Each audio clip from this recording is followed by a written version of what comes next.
से बात कर रहा हूं मैं, सबसे पहली शादी कौन से गांव में हुई और कौन से मुल्क में हुई, कहां पर हुई, दूल्हा कौन थे और दुल्हन कौन थे? अगर सुनना चाहो तो बताऊं। जब से दुनिया बनी सबसे पहली शादी किसकी हुई, कहां हुई, कब हुई? सुनना चाह रहे हो? सोच रहे होगा यार इनकी इतनी उम्र है क्या, ये जब से देख रहे हैं क्या? समझ रहे? तो इसलिए ये जुमले बोल रहा हूं ताकि तुम करीब हो जाओ, पता चले। अल्लाह तबारक व तआला ने सबसे पहले हजरत आदम अलैहिस्सलातु वस्सलाम को पैदा फरमाया।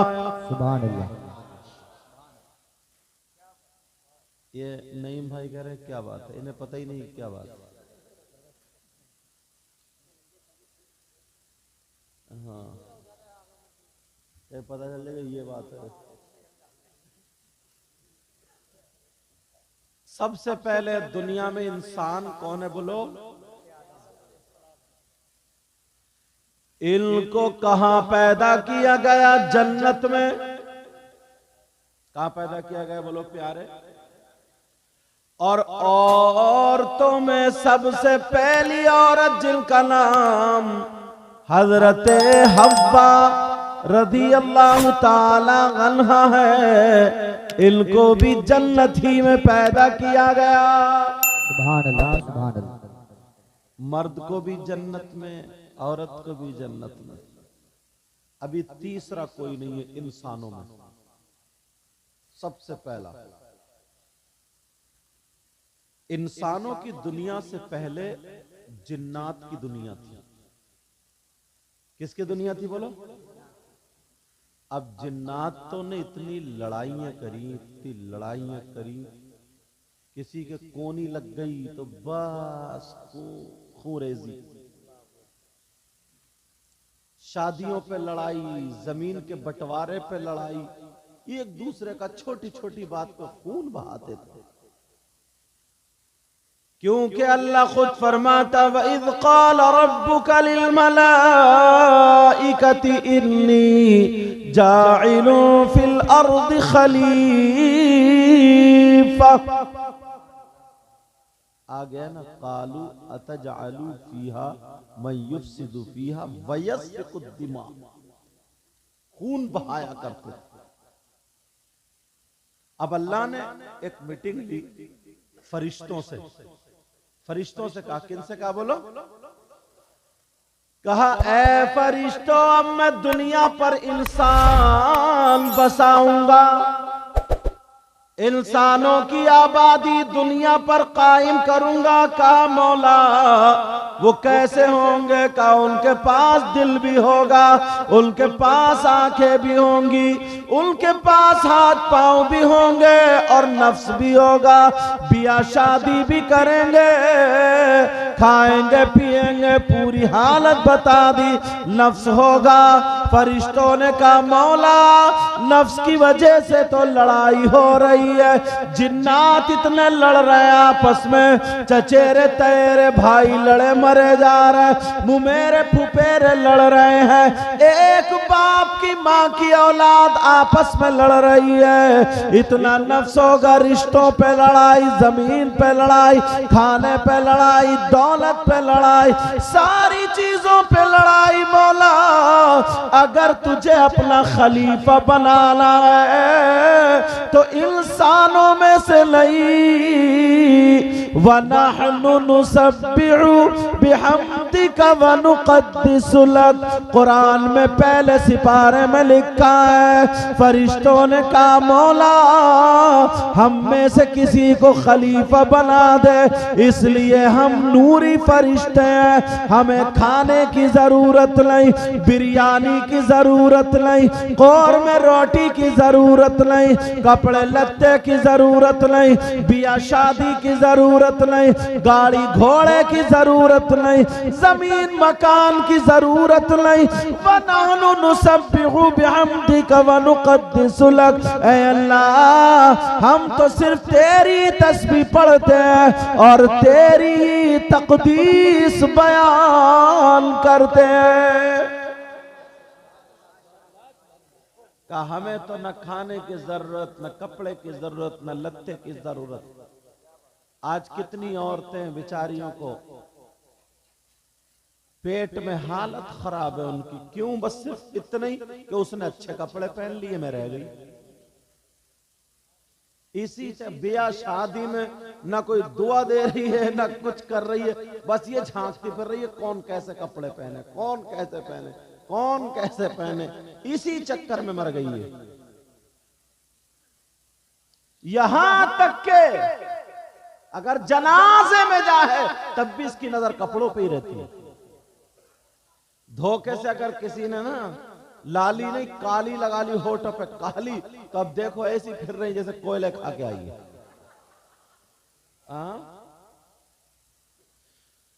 मगर फरिश्तों ने कहा अल्लाह हम तेरी तस्बीह बयान करते, हम ही में से किसी को खलीफा बना दे।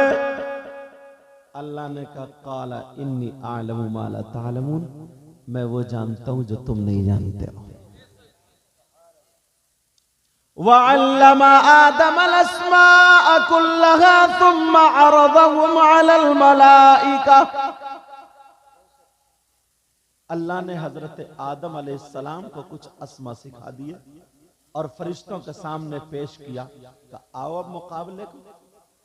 जब आए फरिश्तों से पूछा उसका नाम बताओ, फरिश्तों बोले अना ला आलम। हजरत आदम को तो सिखाई दिए थे अल्लाह ने, उनसे पूछा, उन्होंने पटाख से बता दिया। फिर फरिश्तों से दूसरा पूछा, नहीं बता।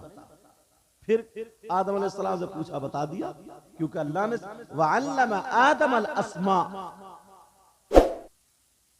अल्लाह ने आदम को कुछ सिखा दिया। अब का मौला तू ही बेहतर जानता है, अल्लाह तू ही बेहतर जानता है। अब अल्लाह ताला ने जन्नत में एक इंसान पैदा फरमाया जिसका नाम हजरत आदम अलैहिस्सलातु वस्सलाम है। अब जन्नत में पैदा कर दिया। अच्छा दो आगे एक ले लो, एक अब कैसे दे दियो, लाओ अब दे दो। मुझे मालूम है तुम यही देख रहे थे कि यार दो कैसे चले गए, समझे? हाँ तवज्जो रखो, मैं इधर गिन गिन के इनको मत देखो। हजरत आदम अलैहिस्सलातु वस्सलाम को पैदा किया जन्नत में।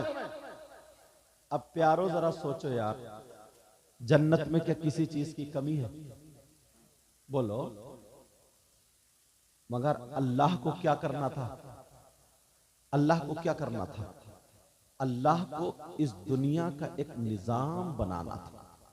जल्दी जल्दी जल्दी, किस आदमी से तोड़ा लिया यार तुमने? यहीं से उठा के दो कर लिए होते। हाँ ठीक है, हाँ जल्दी से दे दो लास्ट। हाँ बैठ जाओ, तवज्जो रखो, बात निकल रही। मैं बड़ी दूर से जोड़ के लाना चाह रहा हूं कि शादी का मतलब क्या, क्योंकि इसी पे प्रोग्राम चल रहा ना, तो यही बयान होना चाहिए। माशाअल्लाह, अल्लाह ताला बरकत फरमाए। यही यासीन भाई है नहीं, इन्होंने बहुत अच्छा काम किया। बेटे की शादी में प्रोग्राम बनना तो लोग भांगड़ा बजाते हैं, भांगड़ा, और 2-3 महीने बाद उनके घर का ही भांगड़ा बज जाता है, समझे? ढोल मिलते नहीं है, औरतें बर्तनों से ही भांगड़ा बजा देती है, खूब भांगड़े बजते हैं। और आजकल की औरत अल्लाह माफ फरमाए, ऐसा लगता है सभी हरी मिर्चें खा के आई है। हाँ इतनी तेज कंप्यूटर पीछे रह गया। हजरत आदम अलैहिस्सलातु वस्सलाम को पैदा जन्नत में फरमाया। जन्नत में किसी चीज की कमी नहीं, किसी चीज की कमी नहीं। अगर अल्लाह तबारक व तआला चाहता दुनिया को ऐसे ही बना देता, मगर अल्लाह का निजाम देखो, दुनिया में किसी जन्नत में किसी चीज की कमी नहीं। मगर आदम अलैहिस्सलाम सोए तो अल्लाह ने उनकी बाईं पसली से एक औरत को पैदा फरमा दिया। उस औरत का नाम हजरत हव्वा। डॉक्टरों ने बताया बाईं पसली थोड़ी टेढ़ी होती है, मगर औरतें बड़ी सीधी होती हैं, है नहीं? कह रहे हैं हाँ, तुम भी डर रहे हो उसके टेढ़ेपन से, मुझे मालूम है कितने झेले हुए हो। अच्छा कारी साहब है नहीं? कह रहे हैं जी जी, तजर्बा ही नहीं पूरा ही हो गया। अल्लाह ताला बरकत अता फरमाए। अब मैं तुमसे तो इतना कह नहीं सकता, ये मेरे स्टाफ के हैं, इन्हीं के कांधे में रख के छोड़ता रहूंगा।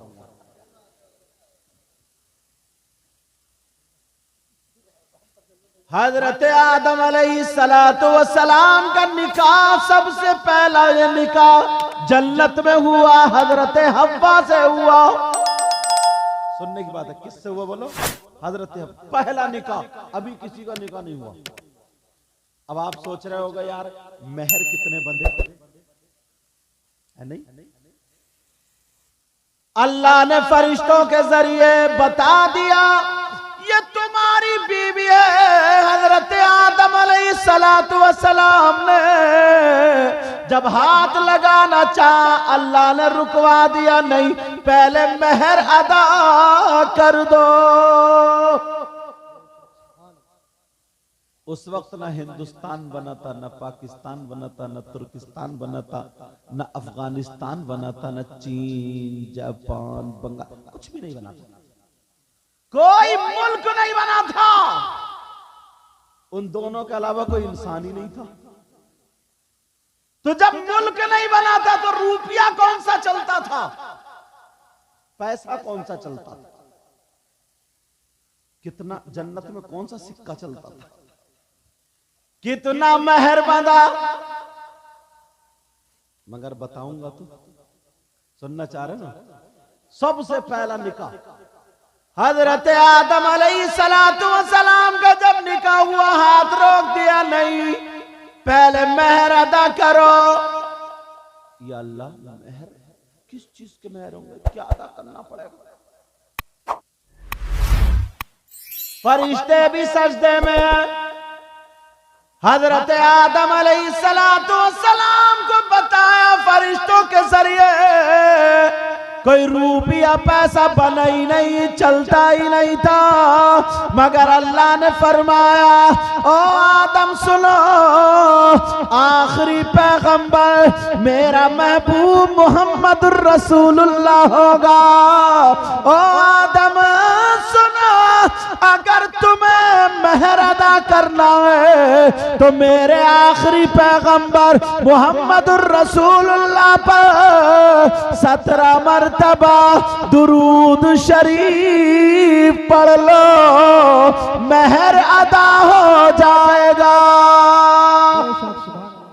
नारे तकबीर, नारे रिसालत, नारे गौसियत, मसलके आला हजरत सैयद मुकीम रहमान साहिब किबला। हमारे तो आपके तो जहां से सिलसिला चला ना, मेहर में ही दुरूद बंदे, इंसानियत का जो सिलसिला चला। और एक रिवायत में 11 मरतबा, एक रिवायत में 4 मरतबा।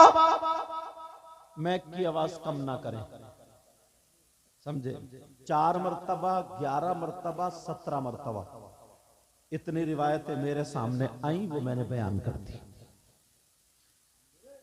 नबी पर दुरूद पाक पढ़ना मेहर अदा हुआ। अब अगर जो दुरूद से चिढ़े तो उसे इंसानियत से निकल जाना चाहिए, और निकल के कहां जाएगा वो समझ ले। हजरत आदम अलैहिस्सलातु वस्सलाम की अब बीबी हो गई हजरत हव्वा। एक रिवायत में है, मालूम है कितनी औलाद हुई? कितनी औलाद हुई? 80। हजरत आदम अलैहिस्सलाम की कितनी औलाद है? 40 लड़के और 40 लड़कियां। मैंने बताया नहीं, अल्लाह के जरिए फरिश्तों के जरिए अल्लाह ने, वहां निकाह का मतलब ईजाब व कबूल हो जाना। ये थोड़ी कि तुम्हारी तरह खुतबा इल्मी लिए घूम रहे हैं। हाँ बता दिया था मैंने, समझ रहे? तो तभी तो महर तक पहुंचा हूं मैं। अब हुआ यूं, सुनने की बात है, 40 लड़के और 40 लड़कियां। सुनने की बात है, सुबह में लड़का होता था, शाम में बेटी। सुबह में बेटा, शाम में बेटी। 2 बच्चे होते थे जुड़वा, एक मर्तबा में। सुबह में बेटा, शाम में बेटी। फिर जब बच्चे होते थे, फिर सुबह में बेटा, शाम में बेटी। तो उनमें जो शादी होती थी आपस में, जैसे सगे बहन भाई जो माने जाते हैं ना, तो सुबह में जो बेटा होता था, शाम में बेटी। इन दोनों में आपस में शादी नहीं होती थी, उस शरीयत में निकाह नहीं होता था। जो आगे पीछे जो होते थे उनमें होता था, जैसे चचेरे तैरे खलेरे मुमेरे होता नहीं होता। लेकिन जो एक माँ बाप से हो वो हमारे शरीयत मुस्तफा में सगे माने जाते हैं। बोलो सगे माने, मगर वहां पे कोई और इंसान नहीं। तो उनमें सगे कौन माने जाते थे? सुबह में जो बेटा, शाम में बेटी। इन दोनों में आपस में नहीं होता था। बाकी जो आगे पीछे होते थे उनमें निकाह होता था। समझ रहे बात? हजरत शीस अलैहिस्सलातु वस्सलाम के बारे में बताया, इनकी माँ को यानी हजरत हव्वा को हमल जन्नत में हुआ था और पैदा दुनिया पे आकर के हुए थे। अल्लाह, वहां से हमारी आपकी नस्ल चली है। आज देखो दुनिया में, आज जरा तवज्जो रखो। मगर लोगों, ये जो शादी होती है हमारी आपकी, इंसानों की जो शादी, पहले इंसान हजरत आदम अलैहिस्सलातु वस्सलाम और हजरत हव्वा की हुई, वहां पर जिक्र रसूल हुआ था या नहीं हुआ था? मेरे आका का जिक्र अल्लाह ने किया था या नहीं किया था? ऐ फरिश्तों और आदम से कह दो 17 मर्तबा मेरे महबूब पर दुरूद पाक पढ़ ले, महर अदा हो जाएगा। आज जो जिक्र रसूल हो रहा शादी के मौके पर, और हमारे यहाँ तो शादी के मौके पे क्या, अभी उर्स चल रहा है ना बहुत सारे, ये उर्सों का मौसम है। मजार कितनी पाकीज़ा चीज है यार, जहां पर ना जाने कितनों की मुरादें पूरी होती हैं। किसी का अगर औलाद ना हो तो औलाद, कोई किसी केस में फंसा हुआ हो तो वो बरी, किसी में कोई लाइलाज बीमारी होती है वो ठीक। मगर यही मुसलमान कई कई लाख रुपए इकट्ठे करने के बाद अब क्या करते हैं? 80,000 रुपए के कव्वालों की पार्टी और 80,000 रुपए की लेडीज कव्वालों की पार्टी बुलाते हैं और इधर आधर स्टेज पे बिठा देते हैं। अब होने लगता मुकाबला, जनाबे वाला गांव के गांव ढुल जाते हैं। आदमी औरतें सब अपने घरों को छोड़ के कहां जा रहे? उर्स में जा रहे। अब ईमानदारी से बताइए, इसे उर्स कहा जाएगा क्या? बोलो। मुकाबला कायदा होता है क्या? कुरान पढ़ा जाता है, नाते पढ़ी जाती है, उन बुजुर्ग का चर्चा होता, जिक्र होता है। ढोल पे गंदे गंदे अशार, वो उसे छेड़ती है, वो उसे छेड़ता है और आपस में छेड़ा छाड़ी, और नौजवानों की रगों में शैतान दौड़ता, थूक लगाया, नोटों गड्डी पे बरसा रहा। इस चीज का नाम उर्स कर दिया गया आज के दौर में। और कमेटी इतनी बड़ी हठधर्म है, इतनी कट्टर है। कोई अगर इमाम साहब बोल दे ना, हक बोल दे अगर मस्जिद में, हाँ सुनने की बात तवज्जो रखो, अगर इमाम साहब मस्जिद में बोल दे तो उसकी इमामत खतरे में आ जाती है। कोई हक बात बोलने वाला नहीं रहा, जो चाहे कर ले। यही वजह है जो परेशानी आ रही है, यही वजह है जो आज हम और आप परेशान हैं। क्योंकि नबी का फरमान गलत नहीं हो सकता। नबी ने इरशाद फरमाया, अगर जो कौम उर्स में जब जाते ना, वहां पे इकट्ठे होते, इतने लड़के आपस में टकरा रहे हैं, मोबाइलों पे बातें हो रही हैं, फोन पे पहले सेटिंग हो जाती है कि तू आ जाइए, मैं आ जाऊंगा, मैं आ जाऊंगा। मैं बड़ा खुल के बोलता हूं, तुम्हें बुरा लगे तो बुरा लगे, लेकिन साफ तरीके से बोलता हूं। इतनी गुंडा गर्दी होती है कि मोबाइल पे आ जाइए, उस कोने पे मिलूंगा, वहां मिलूंगा, ऐसे वो, और उधर झूले के उधर मिलूंगा, इधर इधर मिलूंगा। इतने गया था अल्लाह के वली में फैजान लेने के लिए, मगर क्या गुंडा गर्दी हो रही है। किसी का गन्ने का खेत है तो पटा पड़ा गन्ने का खेत, किसी का मटर है तो पूरी मटर खराब हो गई, किसी के गेहूं है तो पूरे गेहूं खराब हो गए, सारी चीजें बर्बाद हो गई। कितनी गुंडा गर्दी हो रही है, 50 लड़कियों की इज्जतें नीलाम। इस चीज का नाम उर्स है। और गांव वाले कहते हैं यार उर्स बड़ा भारी हुआ यार, उर्स बड़ा भारी हुआ यार, अब के तो भाई बहुत कमाल कर दिया सब। औरतों में चर्चा चलता, जल्दी से खाना बना लो, मगरिब के बाद ही शुरू हो जाएगा उर्स। और दिन में दुकानें बंद है, सब सो रहे हैं। आप जैसे कोई भले आदमी पहुंच गया मजार पे फाता पढ़ ले, सबसे बड़ा बेवकूफ यही था। बाकी सब सो रहे, दुकानदार भी सो रहे, एक दो वो मीठे दाने बेचने वाले मक्खी मार रहे हैं बस वही कह रहे। फूल कितने का दिया, 50 का तो 40 का ही दे दिया, वो भी नींद में, वो भी रात में देगा था। या फिर 2 रखे जाते हैं ड्राइवर बेचने वाले। यार हद हो गई है यार, कितनी गुंडागर्दी होती है। नबी फरमाते हैं अगर जिस कौम में बेहयाई बरसने लगे, जिस कौम में गलत रिवाज हो जाए, जिस कौम की बच्चियां बेलगाम हो जाए, लड़के लड़कियां आपस में परहेज न करे, वादे वईद पर आ जाए, गलत हरकतें हो जाए, जिस्म टकराने लगे, तो नबी फरमाते हैं उन पर अल्लाह ताला अजाब भेज देता है। और वो अजाब या तो बीमारी की शक्ल में होता है, या फिर जालिम बादशाह की शक्ल में होता है।